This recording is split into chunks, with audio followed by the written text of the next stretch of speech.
clarified, that it has to be addressed before we'll start with our lecture today? None on organophosphorus insecticides?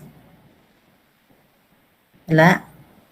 So silence means yes or just I don't know, but we're touching up that time, so I rather start the lecture right away. Okay, in our lecture on organophosphorus insecticides, it is a neurotoxin. It attacks the nervous system, especially the acetylcholine. It inhibits the availability of acetylcholine, and remember, acetylcholine is a neurotransmitter of impulses. Okay, now in the same manner, these carbamates have similar mode of action, and we have to discuss the different features of these carbamates. But the production of carbamates was based actually on physostigmine. It is a natural metabolite produced by Physostigma venenosum. It is a it's a calabar beans, or Physostigma venenosum is a plant grown in Africa, and this is the structure of physostigmine, and this is the part here that is actually based upon in the production of synthetic carbamates. Now, physostigmine is an alkaloid. Alkaloid are natural products that contain nitrogen in it. That's why you have this nitrogen in this part of the molecule and also in this heterocyclic rings. No? And this compound is known to be inhibitor of cholinesterase. It is the enzyme that would act on acetylcholine to degrade it into acetic acid and choline. And this process within the system or the organism, the breaking down of acetylcholine through the action of cholinesterase is spontaneous, and it depends on what impulses the nerve cell or the neuron can perceive, and it has to be transmitted from one neuron to the next. The development of carbamate insecticides actually was crafted when there was some problems encountered with organophosphorus insecticides. We know that organophosphorus insecticides it's a neurotoxin. It is a potent and during the time when it was produced, it was, as I've said, it was accidental. The aim was to produce the nerve gases to be used in World War II, but we also found that there was this insecticidal activity. That was the development of organophosphorus insecticide. So from then on, entomologists and organic chemists find some ways how to develop another compound with similar activity but with lesser mammalian toxicity. This is now the time when carbamates was developed. And to give you a background where this physostigmine was extracted, it is in this plant, and the toxic compound is found on the beans, not on the other parts of the plant, but on the beans. Now, it was used before to identify culprits in Africa, they are fond of witchcraft, and they have also their own. They have their set of. I mean, in Africa, especially in the tribes, they have their own set of laws to be followed. And when somebody commits a crime, we use phytostigmine as one way of finding the culprits. Here, the shamans or the high priest, so to speak, or the leader in the community in charge in the role of law and order, um, would uh, would give a potion of calabar beans and allowed and this these criminals or the one who are charged of crimes they committed, they have to prove their innocence, and those who will not show symptoms of intoxication after drinking the potion, then they will be set free. For those who will be showing the symptoms of intoxication immediately, then they will be charged with the crime they commit. It is so interesting why they use it, and it is one way of validating whether a crime is committed or not. Now, why is it that it is being used by to validate such crime? If an individual is guilty, he or she felt nervous, and when one is guilty, then he or she felt the nervousness, and with this condition, it increases the blood pressure, and when the blood pressure is increased, it is also followed by palpitation, and with these two conditions, then blood circulation will be faster, and it would allow distribution of the toxin in the body fast. And after some time, even after a few minutes, then this intoxication of physostigmine will be manifested. That is the basis for that one. Now, in the development of carbamates, these are actually derivatives or derivatives of carbamic acid, as you can see it here. Now, carbamic acid, if you look at physostigmine here, this is the part of the molecule of physostigmine. Excuse me for a while.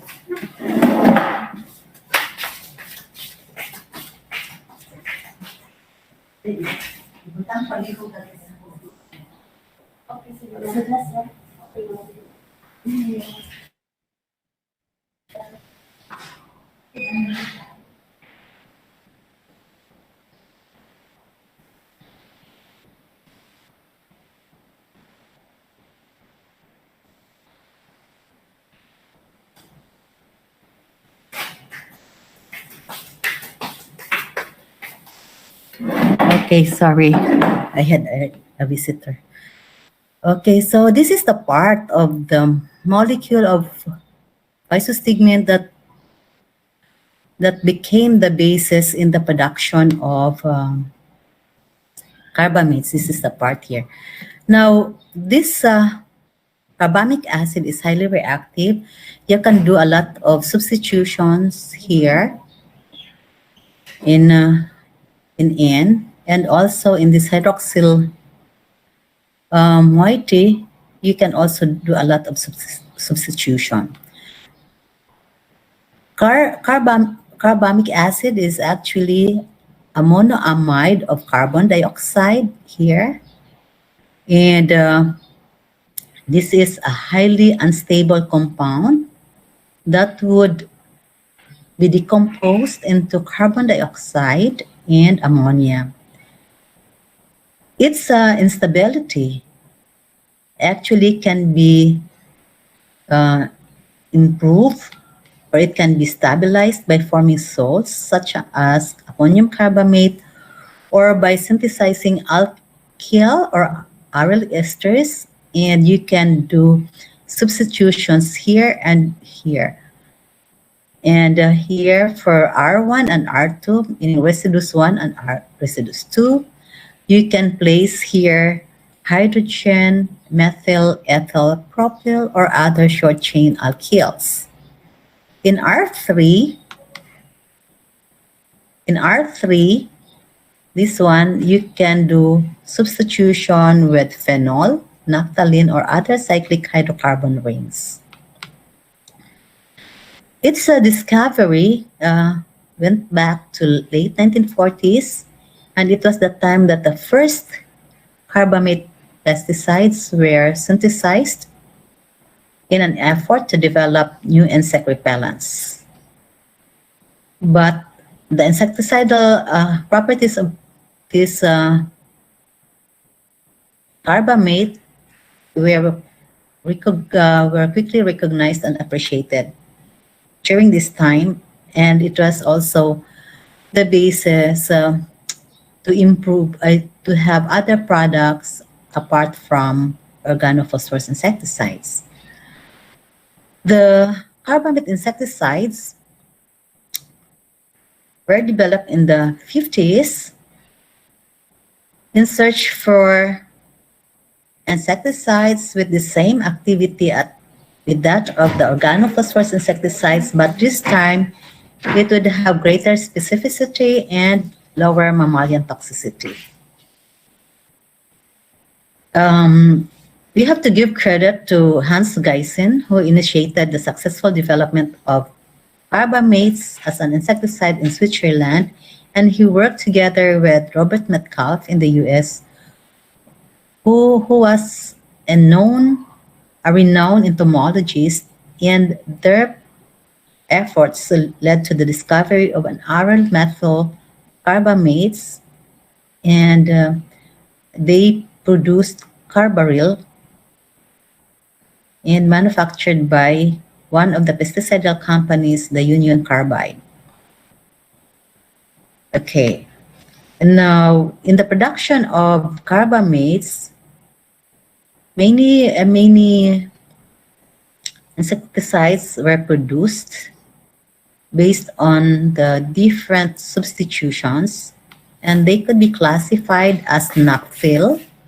If the substitution is naphthalene, then you have also phenylcarbamates. If one of the substitutions is a phenyl ring, then there are also substitutions that involve heterocyclic compounds and dimethyl derivatives, so they are classified under this category.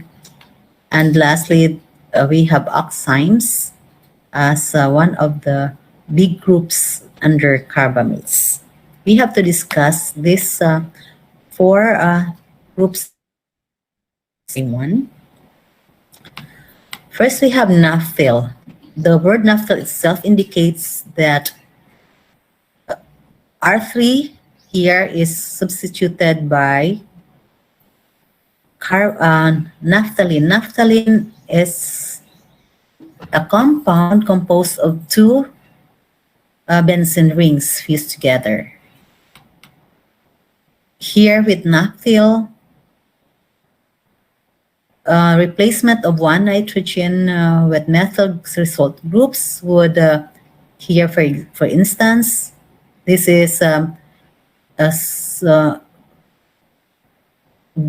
hydrogen here is being replaced with methyl, this part of the molecule, and it would result into nitrogen monomethyl carbamic acid formation in this part. And when it is already substituted in R3 with benzene, then this carbaryl was produced. Now, carbaryl as an insecticide was marketed as 7. Carbaryl is the generic name indicating the active ingredient and marketed as 7. This is now the trade name. 7 or carbaryl is still available in the market, and it is one of the most widely used carbamates this time.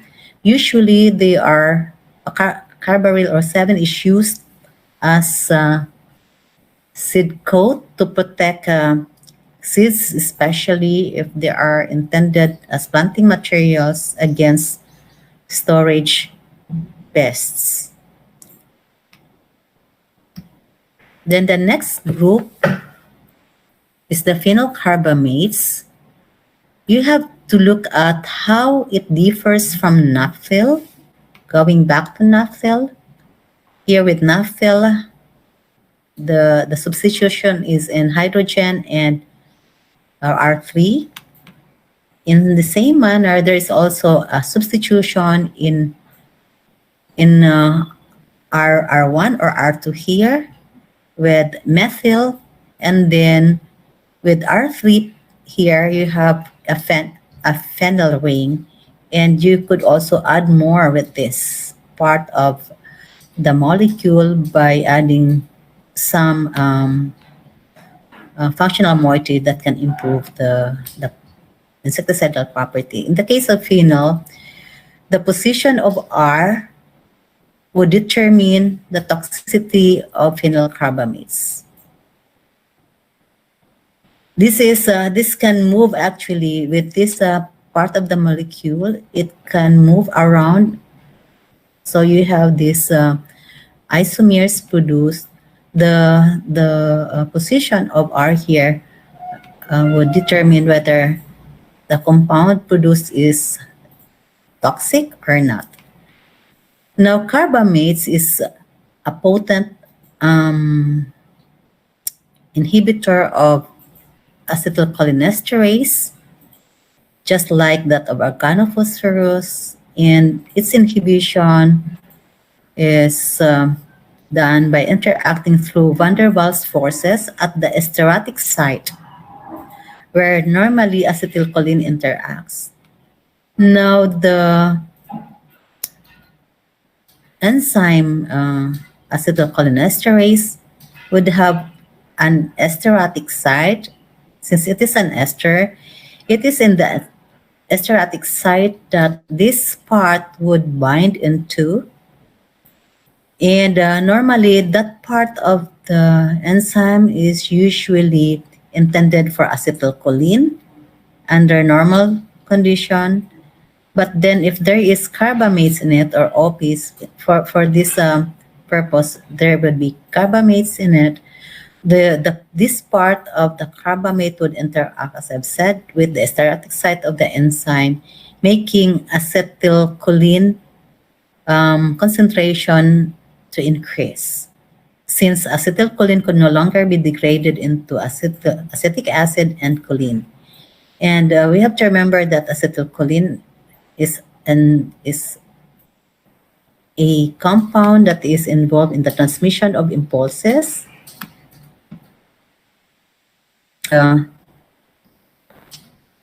If there is high concentration of acetylcholine, there is a continuous bombardment of stimuli from one nerve cell to the next, and this would make the insect restless, and no time for the insect to rest, since the production of acetylcholine would be spontaneous, and also its degradation would also be spontaneous to it equilibrium. Okay, we have here a number of female carbamate insecticides. We have isoprocarb, propoxor, phenobucarb, and metiocarb. You can still buy all of them in the market. Phenobucarb and propoxor, they are more popular than the other two. And you have also to look at the structure, how they differ from each other, and Looking at the structure itself, it would indicate the physical and chemical properties of such insecticide. No? And, okay. Then let's go to the next group, the heterocyclic dimethyl derivatives. Let me see. Moment.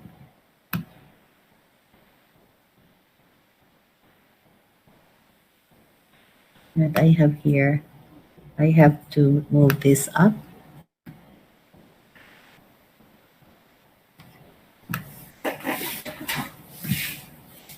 Okay.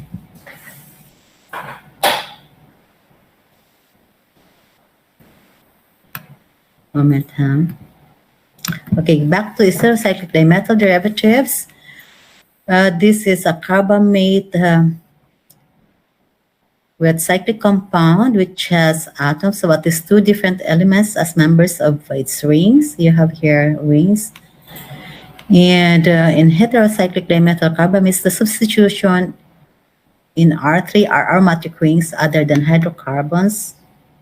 As you have this dimethyl carbamates produced, we have peremicarb and pyrolan. The substitution is in R3. We do have this, the R1, R2, and in this case, there are two methyl parts of the molecule. That is called dimethyl, so here. And in the same manner with pyrolan, you have also two methyl part here of the molecule. With this is a more polar compared with this one.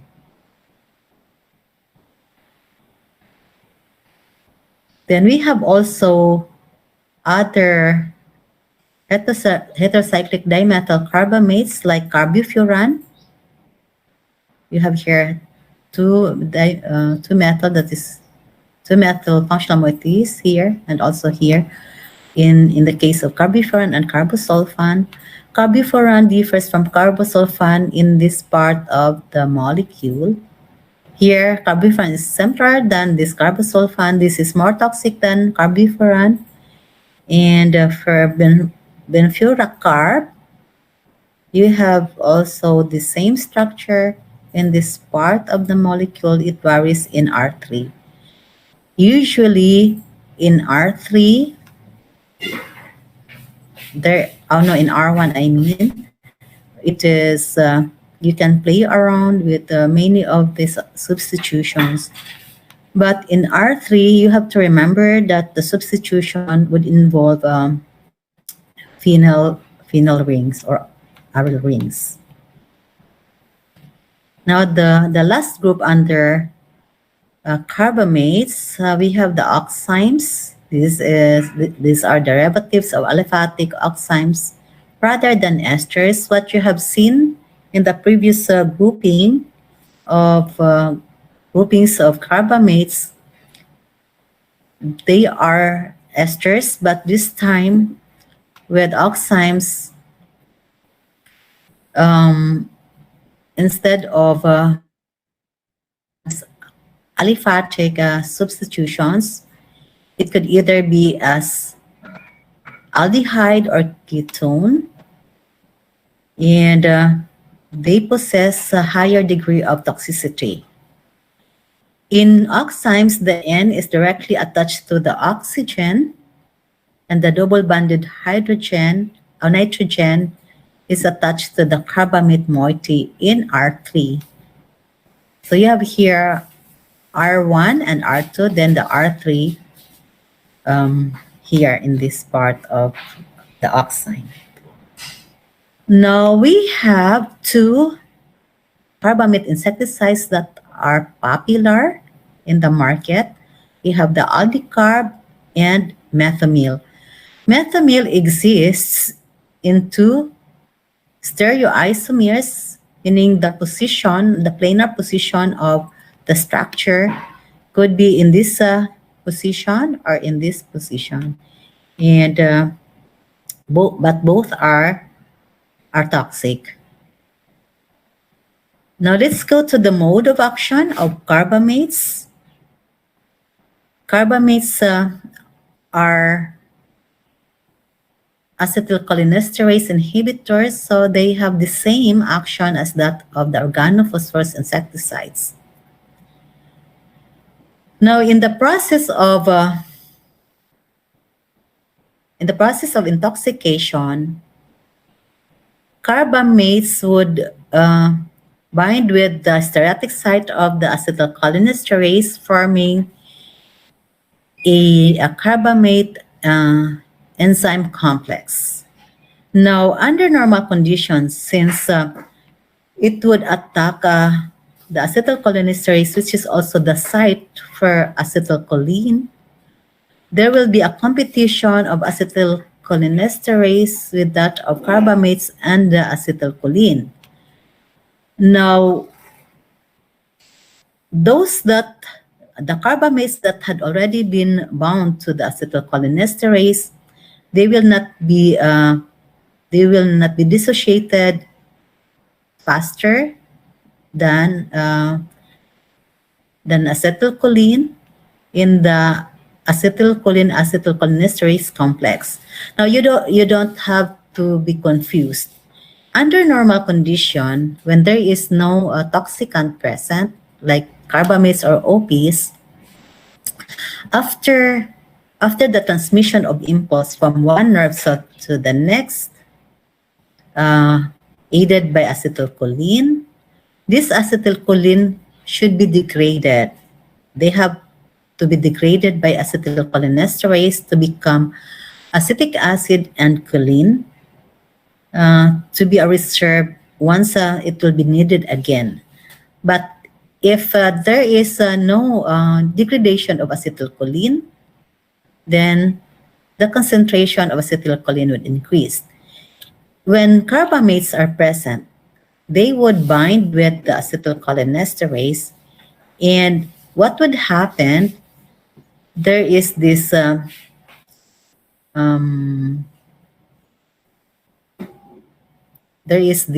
increased concentration of acetylcholine plus the dissociation of carbamate and the acetylcholinesterase. Here, when there is this carbamylation at the neuronal synapses, instead of acetylation of the acetylcholinesterase to form the acetylcholine enzyme complex, this is now the time that the carboxylated enzyme would do its action at the synapses. This is now the junction between two nerve cells, and it would also occur at the neuromuscular junctions. Now, in here, with carbamylation of acetylcholinesterase, there is a reversible process, meaning to say that while there is intoxication, the organism getting intoxicated has a chance to recover. In contrast with organophosphorus phosphorylation of the acetylcholinesterase. The difference between the two, the carbamylation of acetylcholinesterase and phosphorylation of acetylcholinesterase by UP, carbamylation is by carbamate. If you compare the chemistry of the two, the process of carbamylation is not permanent. So there is the so-called aging process, wherein there is now reversal of the action. When there is reversal of the action, you still have the acetylcholine that would be degraded with acetylcholinesterase, since the dissociation is faster. Once the carbamate would be dissociated with the acetylcholinesterase, you have more acetylcholinesterase available to be acted upon by the acetylcholine than with those with the OP, with the phosphorylation of the OP insecticide. OP intoxication is permanent, and carbamate intoxication is reversible.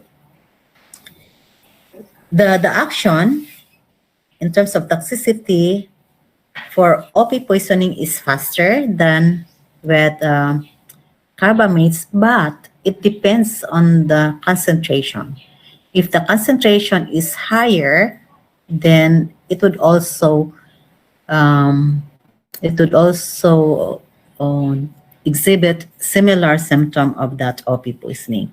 What is important here is for the acetylcholinesterase to be available for the degradation of acetylcholine.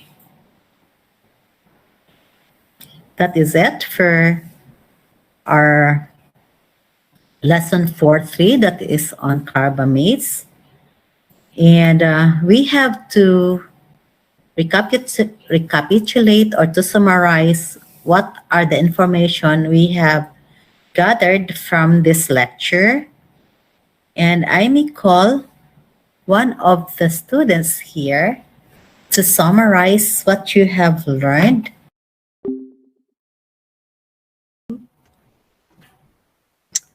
Are synthetic organic derivatives of the natural pyrethrin extracted from two species of chrysanthemum cinerifolium and Chrysanthemum coccineum. In this extract, in this pyrethrin extract, which is pyrethrum, it contains a variable mixture of 6 esters, which are a combination of 3 alcohols that are pyrethrilone, cinerolone, and jasmolone, with 2 different acids such as chrysanthemum monocarboxylic acid and chrysanthemum dicarboxylic acid monomethyl. Now, you might ask me why alcohols when in fact it sounds to be ketone, like pyrethrilone, cinerolone, and jasmolone.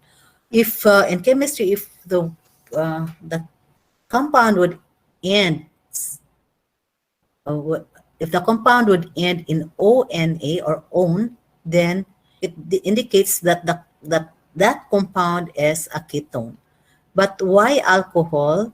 It could be answered in the structure, which I will present in this slide.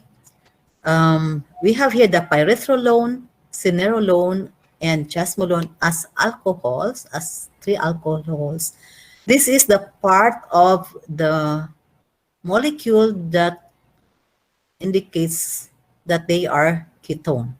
Now, why alcohol? It is also this part here that are considered as alcohol, but in the synthesis, in the biosynthesis of 6 esters, combining these 3 with chrysanthemic acid or pyritic acid, this part of the molecule would interact with this. So this compound, even if it shows that it is a ketone, but it is considered also as an alcohol, and this is the part of the molecule that is responsible for the production of one of the esters.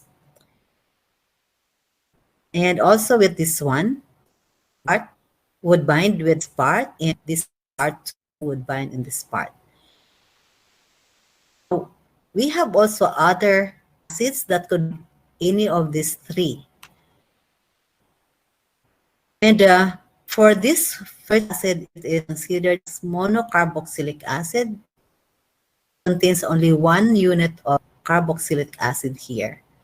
With pyritic acid, this is a carboxylate being shown as part of the molecule. So 1 and 2. And a monomethyl ester. This is the monomethyl part. Here you don't have a monomethyl ester. It is only, you don't have an ester part here. It is just plainly a carboxylic acid. But this one, It is now a methyl ester in this part of the molecule. During the synthesis of these 6 pyrethrum esters, we know that the 3 alcohols can bind with the first acid or with the second acid, and in R1 and R2. So you have here the structures of the 6 esters with the corresponding substitutions in R1 and in R2, producing 6 different pyrethrum esters. And these 6 are not stable. They are highly susceptible to light, moisture, air.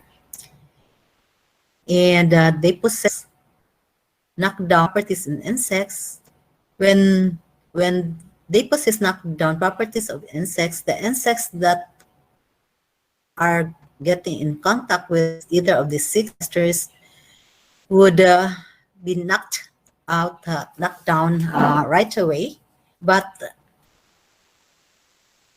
it is not a condition that the insects, not unless the insects is greatly affected and receiving much of the toxicant.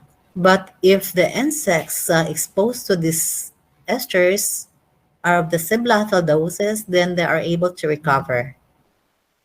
And with their unstability properties, they can be improved by doing a lot of substitutions in this part of the molecule in R1 and R2, and making synthetic pyrethrin analogs with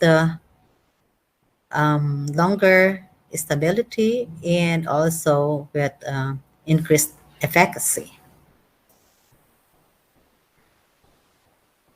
The discovery of pyrethrins as an insecticide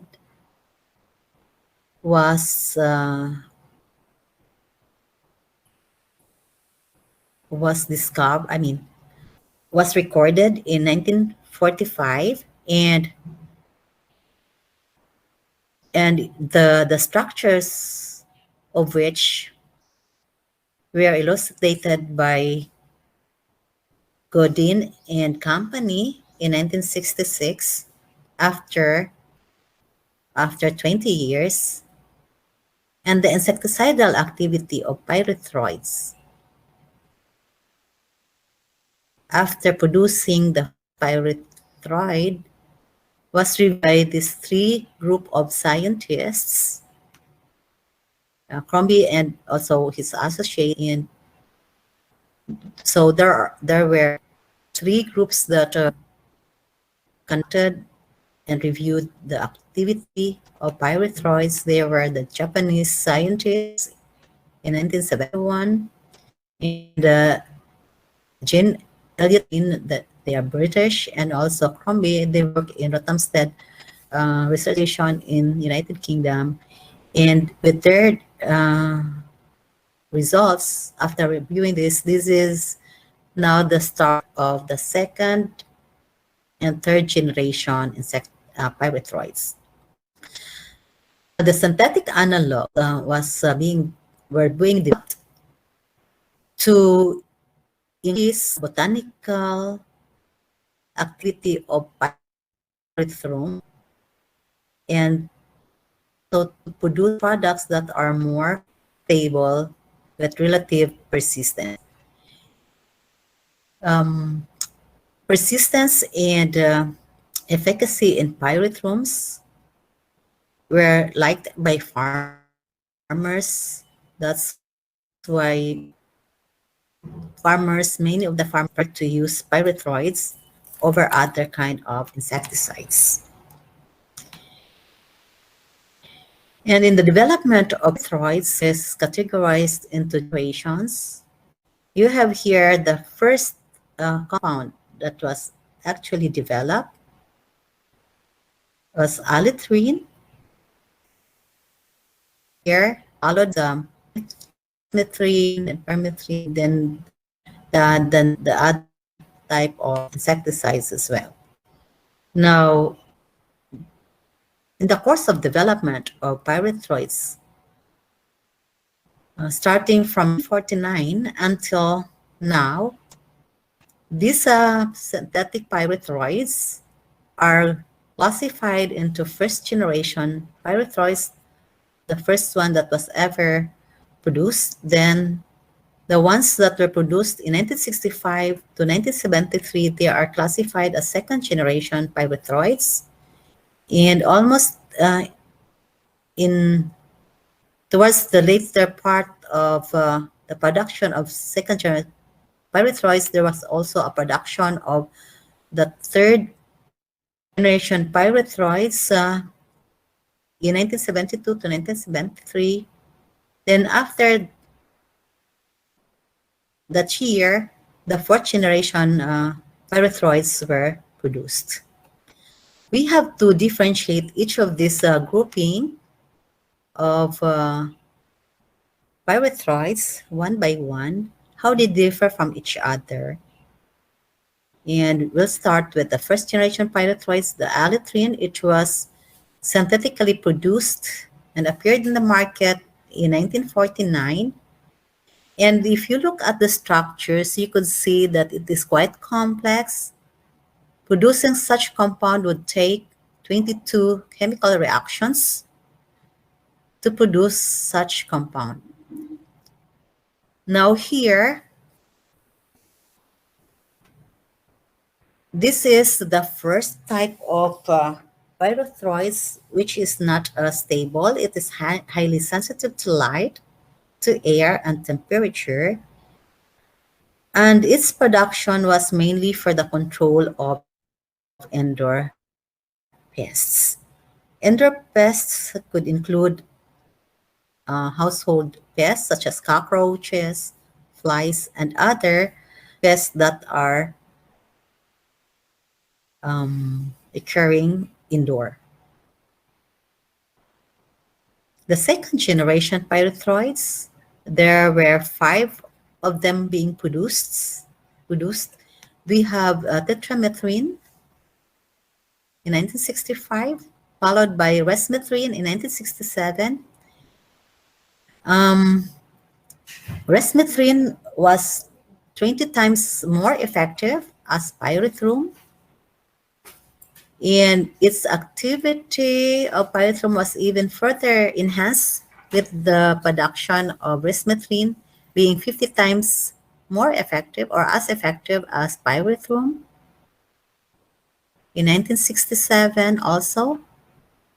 And the activity of allotrine, the generation insecticide, was increased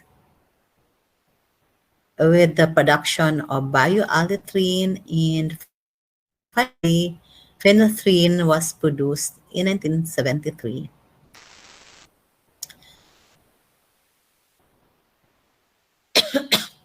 The instability of the first generation inside was improved by having substitutions in some part of the molecule.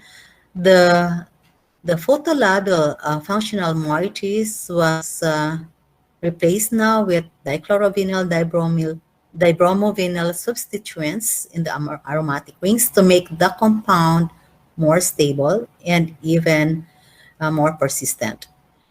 This is now the time when the advent of second generation pyrethroids, that many of the agricultural pests worldwide were being controlled. And what is good with these insecticides is that they are more toxic to the insects and less toxic to people or other mammals.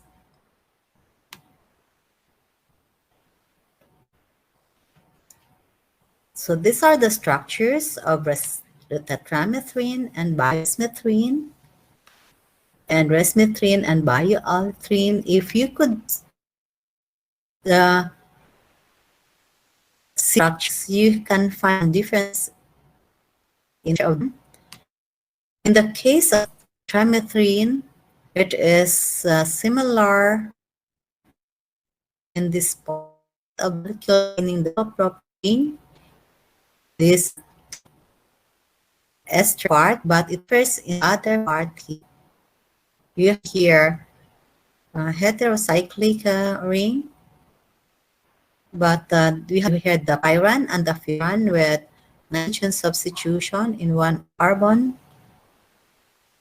atoms. Then here oxygen, kettle substitution. This is all. This is um, a substitution here that is name here, but this methane, bioresmethane, they have more similarities, but where can you find the difference here?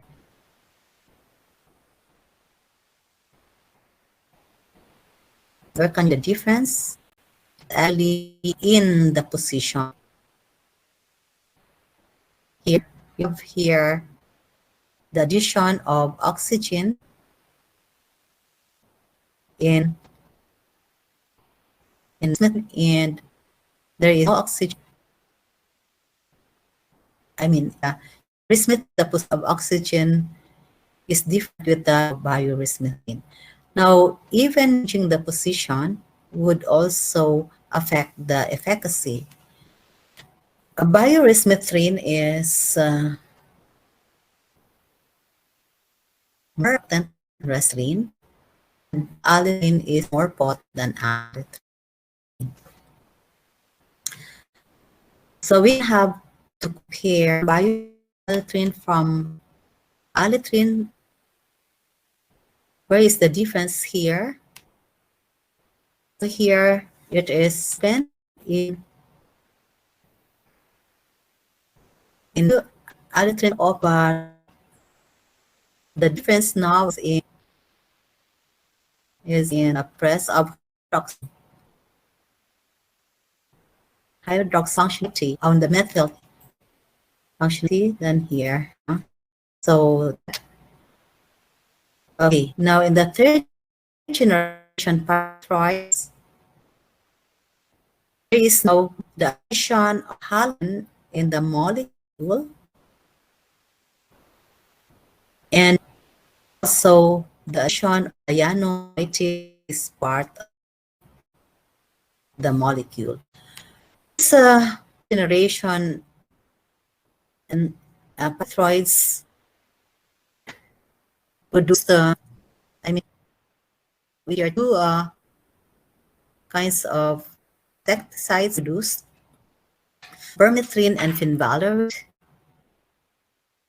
and you have to examine closely the differences between permethrin and fenvalerate. Here in permethrin and fenvalerate, similar are in this part of the molecule. The differences now is this as part of the molecule. You have here two chlorine atoms that are added, and here the atom is directly attached to the second carbon of the 1, 2, 3 of the protein. No? And here in Valor, we have the cyclopropane here. It is open, and there is a substitution of phenyl ring here instead of this aliphatic hydrocarbon plus the addition of chlorine atom. Now the incorporation of chlorine atoms either in permethrin and fenvalerate will increase the efficacy as the persistence of the insecticide. Here, normally for pyrethroids, they are easily decomposed, but halogens there would increase the shelf life of this insecticide in the field, and they remain active for a few days, unlike the previous pyrethroids that easily become compost after a day or two after application. Fourth generation pyrethroids, we have a number of them produced, and many are being used by farmers. Some nutrition pyrethroids, they are more, they came out in the market at later years, and in the production, we know that it takes on the average 7 to 15 years. So the company would want to recoup their investment. That's why many of these pyrethroids are more expensive than the old ones, second and third generation pyrethroid. Now, the fourth generation pyrethroids, they are more effective than the generations since they do not undergo photolysis. Photolysis is the sinking of molecules after they are exposed to sunlight. They are also less volatile and can provide an extended effectiveness up to 10 days after spraying. The fourth generation insecticides and the third generation insecticides can be further classified into types depending on their mode of action. But before that, we have to look at the different structures. Some of these fourth generation pyrethroids, we have bifenthrin, daltamethrin, and lambda-cyhalothrin, and cyflothrin. The differences in each of these molecule would also produce different efficacy rate, and you can see which one is more effective by looking at the structure themselves. And in the same manner, you can also see that these compounds are now more persistent, having halogen substitutions in the molecule. Okay, now you will notice that there are insecticides without cyano-functional moieties, like here in bifenthrin and also in daltamethrin. We have cyano substitutions or additions in the molecule with lambda-cyhalothrin and cyflothrin.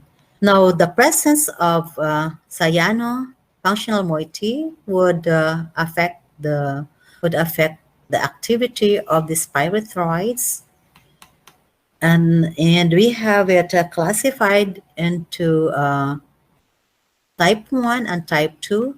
Now, for those pyrethroids with no cyano-functional moiety at the alpha position, they are considered as type 1 pyrethroids.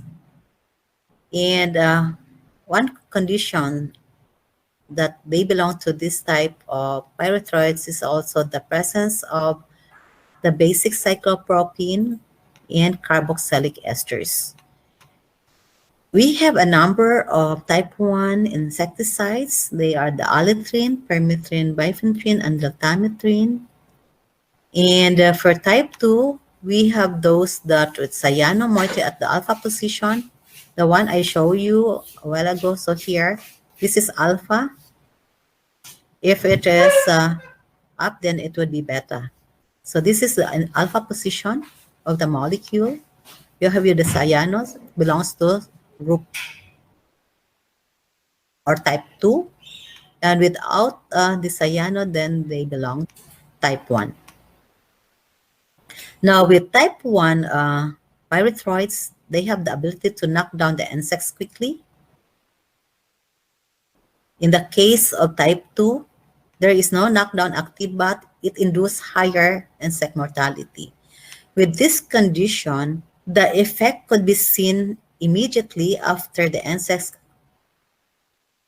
come in contact with any of the type 1 insecticides. In type 2, the action is not immediate. It is a little bit longer than in type 1. And there would be higher mortality rate with type 2 insecticides than type 1. Now, in type 1, which has a knockdown property, the insects have the ability to recover. Here, in type 2, once the insects come in contact with type 2 insecticides, they don't have the chance to recover. They would become morbid, and eventually death would occur. Now, if I asked you, which one of these insecticides should I use to control my pest? Now, you already have some idea on the different kinds of pyrethroids, starting from first generation to the fourth generation, and you have their type 1 and type 2 to choose from. What would you would recommend if I'm your client, I'm your farmer, and I asked you, which of those pyrethroids should I use to control my insect pest effectively? So anybody?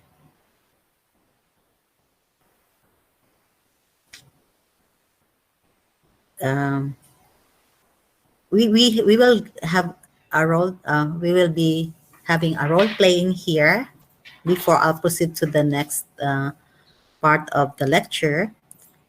I will be your client as a farmer. I have a plantation being attacked by insects.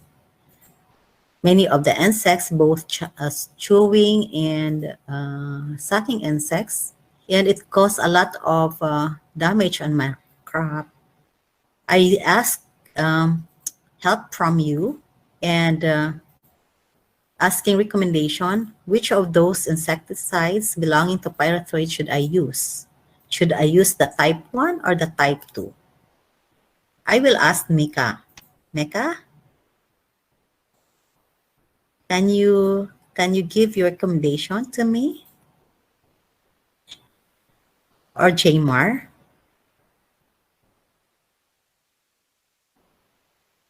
Jamar?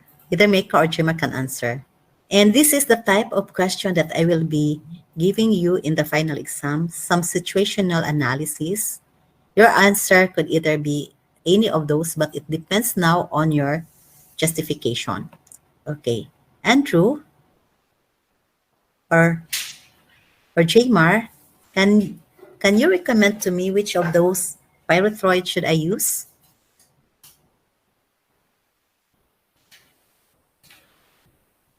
Wala. Si Danilyn. Danilyn, are you there?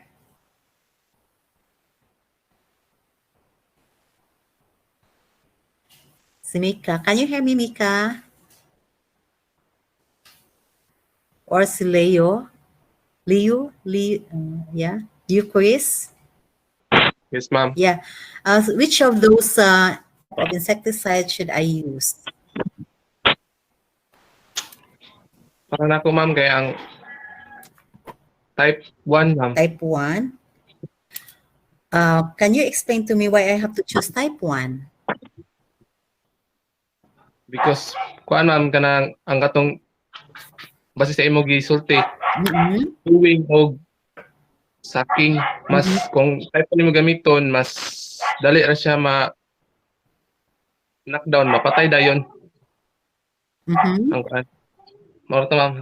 Okay, very good. So we can use type 1 especially if the population is so high and it can defoliate for chewing insects. It can defoliate the plants right away.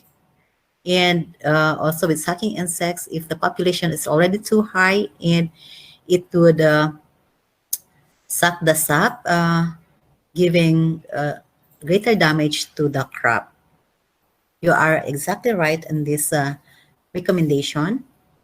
And how about the others? Leo Chris did a good job recommending me, and I have to look at my crops if the population level is already that high. How about if the population is just starting to increase and I know the bionomics of this pest that in few days I will have a chance that I will lose my crop due to these pests.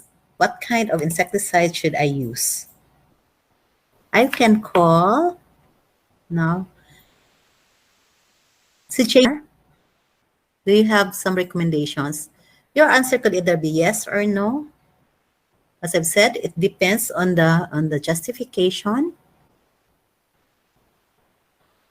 Siguro kumabatian ni Jaymar. And now, si Noreline. I would like to ask Noreline. Active ba yan is Noreline? She is participative in the previous lecture we have. Noreline, are you there? Noreline? Yes, ma'am. Can you recommend to me which type of pyrethroid should I use?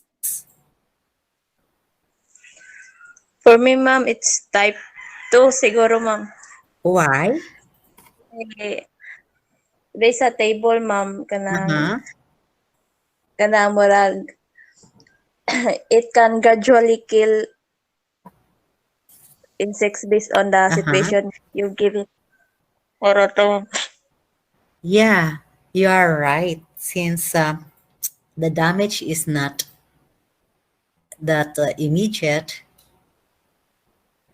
so giving or using type 2 pyrethroids would not allow the insects to progress in terms of population, and it is one of the best recommendations actually. So it depends now on the condition of the the pest infestation in the field and to the type of insects we are targeting. This kind of analysis could be based on the physiology of the insect, the biology, the type of damage, the reproductive rate, and so on and so forth. It is now the time that you have to go back to your learnings in physiology. And with that one, looking at the insect itself, the plant, and the type of damage they can produce. It's now the time that you have to consider everything before deciding what type of insecticides to use. Both can be used depending on the situation. Okay? So you have to take note of that. This is one of the questions that would arise in during the final exam. Okay? Should I proceed? So the others, you have to remember what you Chris answered and Noreline, and also my additional explanation to their answers. Okay. Now, in terms of the mode of action, pyrethroids is also a nerve poison, but a different mode of action. Now, for pyrethroids, it does not,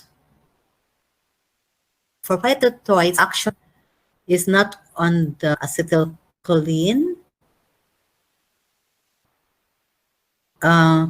one of its competitor to access acetylcholinesterase. In pyrethroids, they are as cytotoxins and affecting the voltage-gated sodium channels in the axon part of the neuron. Thus, the sodium channel is a protein, membrane protein with hydrophilic interior. This interior is shaped precisely to allow the sodium ions to pass through the membrane before it enters the axon and propagate an action potential. Now, you have to remember again the nervous system of an insect, how these pyrethroids would act on it in terms of the uh, morphology of this axon, and what are the activities taking place in this part of the neuron. When the toxin would allow the channels open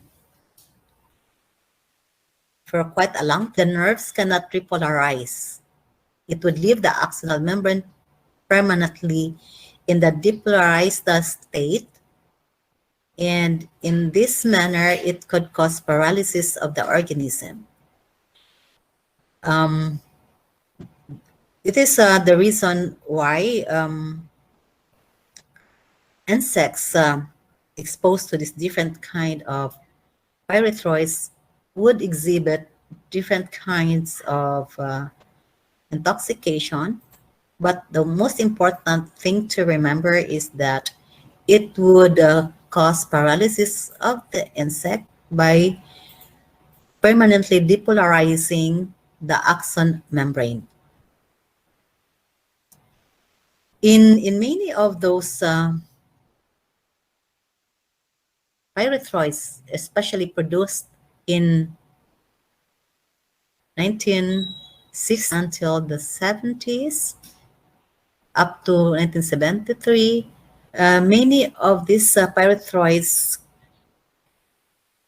uh, would need synergies to increase their potency and efficacy. You could still go back to the action of synergists as one of the components in a formulation. Now, synergist is a chemical that is in itself non-toxic to the organism, but once it is incorporated or mixed with that other compound, this compound will become more toxic than its original state without mixing with synergist. Synergist can increase the efficacy rate up to 20% or even more. And one of the synergists, which is piperenol butoxide, which is commonly used by farmers to increase the efficacy level of pyrethroids. This particular synergist, piperenol butoxide, is an inhibitor of microsomal cytochrome P450, which is an enzyme responsible for metabolizing the pyrethroid. And if this is inhibited, then the pyrethroid will be metabolized into non-toxic form. This is one of the reasons why addition of synergies increase the efficacy of pyrethroids, especially the second and third generation pyrethroids. But for the first generation pyrethroids, the addition of piperenol butoxide have no significant effect in terms of increase of efficacy. Addition of piperenol butoxide as a synergist to fourth generation insecticides is no longer needed, but it is needed in previous generation pyrethroids. With fourth generation pyrethroid, addition of piperenol butoxide is no longer justified. The cost of adding it into the insecticide will not warrant a significant increase in terms of the return. The return of cost by this synergist. And that's all for today's lecture. And before we will end, in every letter we summarize to have a complete information in a nutshell, which can summarize information in sentence. And what we did in the previous lecture, this time I would ask anybody, those who have not participated yet, to summarize what we have learned in pyrethroids. We still have 30 minutes left for interactive discussion. Both for carbamates, if you have found, if you have some things that needs to be clarified, up to pyrethroids. But before touching carbamate, first the pyrethroids, and we have to summarize what we have learned in the 30 minutes discussion in 1 or 2 minutes. Okay, I may call May Ladeline. Yes, ma'am. Yes. Sa last slide, siguro kung